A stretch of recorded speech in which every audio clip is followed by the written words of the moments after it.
Okay. It's just a little tap, right? Get the feel for how they come out from the tap.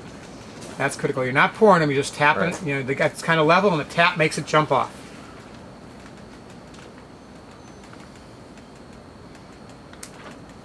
Well, I do the same thing, but sometimes I get way too many every once in a while.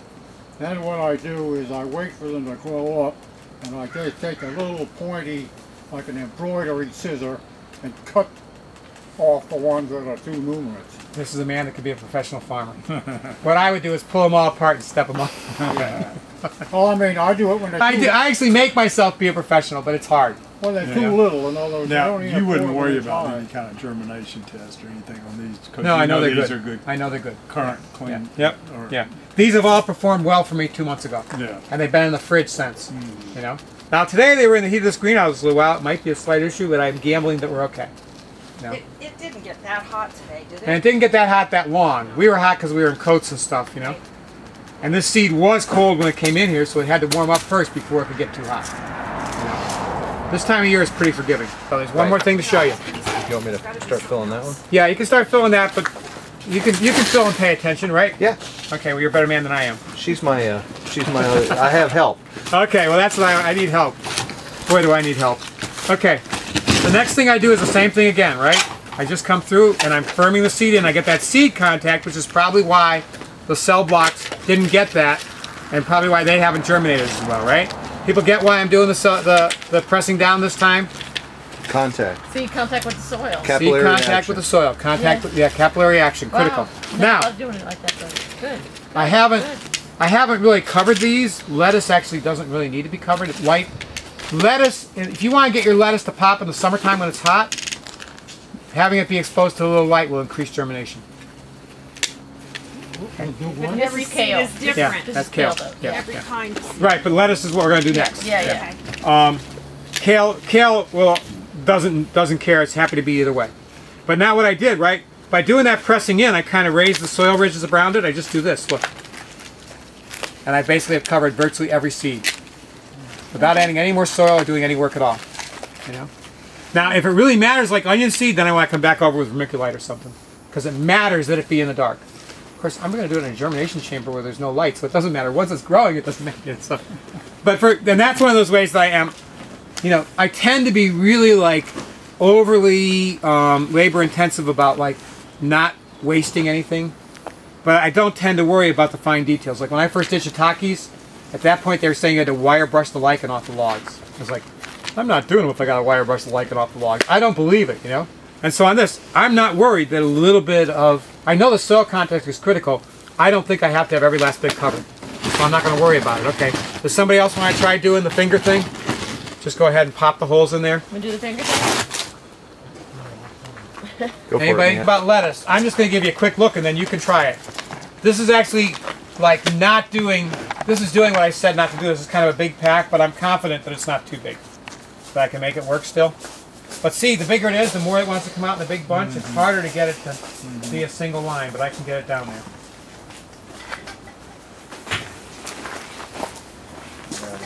But I'm going to have to keep knocking it back because there's so much seed in there it wants to fill up that line. So I might actually be angled up a little bit. Wow. But if I had an empty seed pack, I wouldn't do that. I would go ahead. You know, I don't have an empty seed pack in here. I don't want to go look for one, so I figure out how to make this work. You'd get a few in that Yeah. little one, yes. Yeah, and then I just do it with the little one and it works faster. You know, anybody want to try this? And so, and you feel good enough about the germination of this that you just do one. That germination is perfect on these. One. They've been popping wonderfully, yeah. I bought this seed last fall, not this fall, but the fall before, but it's been refrigerated non-stop, you know. So it's only been out long enough to seed. So you're using the same technique where you folded the envelope? Except for there's so much seed coming out of this because it's such a big pack Yeah. that I can't get a thin line, so I kind of angle it up. Okay. And I then can see get it's coming out like one or two Yeah. seeds at a Yep. pitch is perfect. Yeah. Okay. You know, that's cheating though. Really, I recommend you don't do that. That instead you get yourself a small envelope, and then you can get a thin line. Thin line's always better than that great big mass.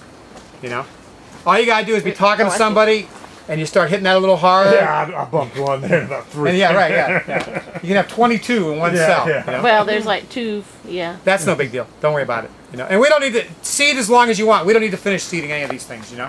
Whoop. What this doesn't work with, and I've not figured out a way to do it except for one at a time from your hand, which I really don't recommend for anything else because it's way too tedious, is parsnip. Parsnip has that really weird little, you know, float on it kind of thing, and it just won't come out right. Now, you know? and then what about depth of seeds? I don't sweat it. No, okay. I pay no attention. I make those little Anybody dips. I go over them. Everything pops fine. Okay. You know. Okay. Now, if I was seeding corn Yeah. and it was dry, Or I'd want to beans, seed maybe. deep. You know. Yeah, yeah. I mean, I don't really worry about beans or any of those if I think the weather conditions are fine. If I have even moisture and it's not too cold, I don't worry about it. And so, and you would just put, I mean, if you're just put a plastic thing over that and let it go. Missed it? That's what I do if I didn't have a germination chamber. yeah. I'd rather put it in a germination chamber. Sure. But if I don't have a germination chamber, you know. I think he wants to finish that tray. Oh yeah, sure. Finish that tray. Absolutely. Completion's a good thing. I have no problem with and I can't have too much winter density. Talking about grape varieties, winter density is a spectacular 3-season lettuce that's very, very cold hardy. It looks like a butterhead when it starts, and then it gets up tight, makes a really dense, wonderful romaine. Wow. A wonderful lettuce. Winter Butterhead? density. Winter density. Winter density. It starts out like a butterhead and then goes to romaine. Okay. So it's kind of a cross. It's a great lettuce. I highly recommend it. It's one of my favorite winter lettuces, you know. I used to grow millions of lettuces because I just love all the mix of colors and stuff, but I can't keep track of them all. You know, I have too much seed. I have to control myself. So over the years, I've been picking out the few that really rock for me, you know, and it's like a red romaine like Rouge de Verre, Tango, maybe that Hanson will get into the mix, red Sales, red Salad Bowl. I can do with just that.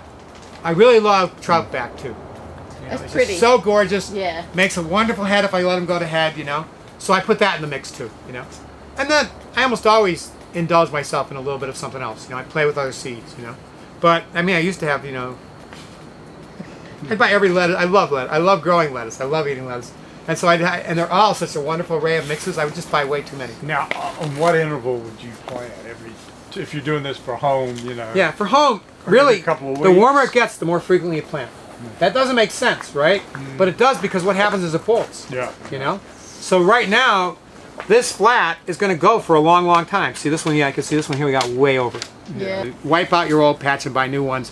Plant them in a different place. Okay. You know? If you have things like blackberries and stuff around, that won't really matter because the virus is going to be hanging out in the blackberries, and you have to, you know, you have to do that in a place where the virus is not, you know, you got to eliminate the pocket of disease, you know. But you know, that's pretty rare. For all the talk of it, for home growers, the production lasts for a long time. You know, if you're in it for the money and your acreage has to really produce, that's a different game, you know. In it for the berries. Yeah, in it for the berries. That should be a book, don't you think? I'm in it for the berries. You do any flowers, or do you? We grow lots of flowers. We grow flowers because we love them, because they make our hearts sing, but also because they create the riot of diversity that gives us the balance, which means we have to do very little insect control, you know? We have too many of one kind of flower that we need to get rid of. What's that? Peonies. Peonies.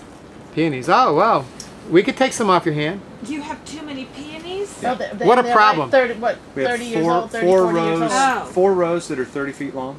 Uh-huh. You were in the business? No, we the bought a people- house. The guy showed. Do you have red ones? He showed flowers. We Any have All red different ones? kinds. we have red, magenta, double bulb ones that are white with a yellow center. Ones that What? I've never even. I thought there were white. We'd be pink, happy to and do some red. trading. We can stand to have some Yeah, peonies. me you know? too. Yeah. Well, I don't Yeah. really have any to trade. I've Yeah, got you pink figure it out. ones. Just say you do trade in the future. Start growing plants. You'll have something to trade. Okay. You know? I can find something. When's the best time trade. to to transplant or dig up peonies? Probably spring or fall. They That's really fine. hate being moved. Do you find? I mean, it'll take them 3 years to flower. No, they do. again. Yeah, no, they don't like to be moved. Yeah, you they just don't gotta like it. give them their time, you know. But these are really old They're established. We want to turn the area into a Yeah, vegetable. peonies. I would Yeah, love to I mean, have some of they're these. flower. I mean, they're huge. Some of They're them. not this big. Oh, Huge. I would Huge. love some of those. Okay. And you're Is there in any Greenville? trick to cilantro? I'll try to. Okay, question. Is there any trick to cilantro? Sent you an email, so. Oh, yes. Oh, I don't love cilantro, so that's not Okay, the question is there any trick to She's cilantro? running. You know what? You still want to grow cilantro. I'm putting this. I'm on going to here. tell you why you want to grow cilantro. Listen. Okay? there's actually, I mentioned another reason because it chelates heavy metals, but not just that, right? People get the farmscaping wrap and they go like, well, I don't have a lot of flowers right now. I say plant cilantro, right? This here is Santo. It's the slow bolting one, right? I have timed it. It bolts at least 45 minutes slower than the other one. You know? I mean, That's the thing about it goes to cilantro. seed so fast. You can take a handful and toss it out The there. flowers are good, and They're they're spectacular for pollinators, beneficial insects. pollinators. For all those tiny little wasps and stuff that control the bad guys, Really? Cilantro. it's your first thing. You can't get anything up faster than it. And did you just say you throw it out? You can just take it and toss it over your garden and they'll grow. You know?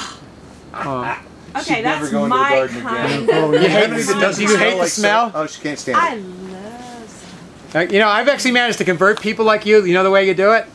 You make a spectacular salsa with barely any cilantro, just the tiniest little hint.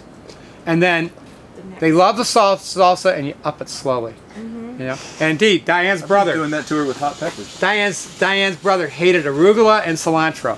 They say it's a And- genetic thing. But you know what? He went away and came back 5 years later and said, "Where's the cilantro?" I said, "Well, you hate it." He said, "No, now I love it." You know, and then the same thing happened with arugula. Okay. You know, he learned. He actually his taste changed. So I don't believe it is genetic. I think there's some people. There's definitely genetic. Joe Howe has turned me on to cilantro, and he handed me a taste. I went, "Wow, it tastes like olive oil." He said, "I thought it tasted like rancid fat." Yeah. It's like dish soap. People Dish say soap. soap. Yeah, right, yeah. That's the. Yeah. But so there is genetic, but you can actually learn to appreciate it, and of course, it's one of the most widely grown herbs. So which part of it for the chelation of heavy metal? Leaf. Just by ingesting it? Yeah. Santo. Santo is one that doesn't bolt as often. So the trick is if you want leaf, right? Lots of successions. Lots and lots of successions. Just start some every week and you'll always have leaf. But bolt in the flowers is what you want can for you attracting the plant beneficials. How late can you plant cilantro? It's one of the hardiest plants I know. No, I'm talking about what I was thinking about. Does it ever get too hot? Well, yeah, it'll bolt on you, which is great because the bugs will eat it and you'll have Okay. leaf until it does. Okay. So that's why you plant it every week, Okay. you know? Okay. And when it bolts, you go, good. Eat Yeah. it, bugs, you know? Yeah. No problem, you know? But you can plant it late, and as long as you get it before it bolts, it's okay. Yeah. Well, you know what? I'm not that fussy. I know people say, "Oh, it's not as good." If I don't have stuff that hasn't bolted, I use the bolted stuff. I still Yeah. like it, you know. But there are chefs that go, "Oh no, you cannot use the bolted stuff. It doesn't have as good flavor for almost all the herbs," you know. And you know they're right. Well, I can basil taste. makes a difference. I can taste the difference. But if I don't have one, I'll use the other, Yeah. and I'm happy to have it. You know. I still like it more than any dried herb. You know. Yeah. Sure. So, okay, I gotta look at the outline again and see where we are here.